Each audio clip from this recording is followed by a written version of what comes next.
Maman Sylvie, Anakin, non? Oui, Anakin. Aande la brine. Anakin. Aande la brine. C'est moi, Gianni Faye, leader. Franco est un comédien congolais. Luambo na bonga na zoloba. Nasa alliance na Musapi. Le célèbre journaliste Adi Londele et Popol Mukele Botala. Au moins Musapi nasa alliance. Boys alliance.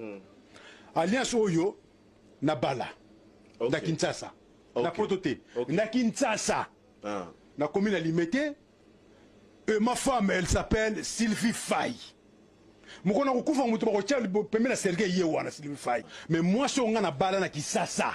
Na commune comme elle a péto. Na commune limitée. Elle s'appelle Sylvie Faye. OK. Na commune limitée ça va bien. Comme on a Sylvie Faye. Oh elle a le pété oyo. Aza Muswahili. Atanga na yese kisangani. Asisi ba classe na ye. Donc on a finaliste. Na bengi nani na lo baza nani atanga na kisangani na so ba bien atanga na kisangani yese kisangani.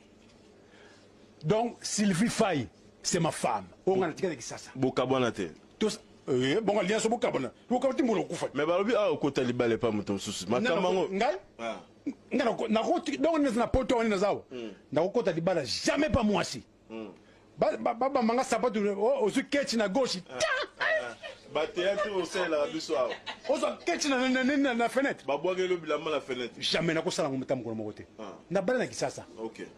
Donc moi so na poto na bala yo nazo kosaye na sila bala na kisasa au lobby postilise na lobi ngo au lobby postilise nzambe na l'état ya yambo ngana bala na kisasa. OK. Moi so comme Sylvie Faye na bana mairie ya limité bosiko e pembe Popol yo na bien on a laissé passer. O ina France pas ngana zaka yo na Londres mo ina France voilà qui ça sabe okendango kende ko tuna na ko peso ba numéro ya madame mama e bana Sylvie Faye mama e bana belé mutema munene aza Muswahili ya pembe non mais yango pembe yo logo tonini abota ma pembe ti akuva pe pembe grand prêtre mère ye wana mama e bana belé ndalo banini.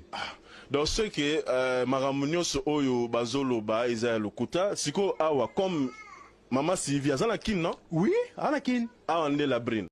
Maman Sylvie Anakin, non? Oui, Anakin. Aande la brine. Anakin. Aande la brine.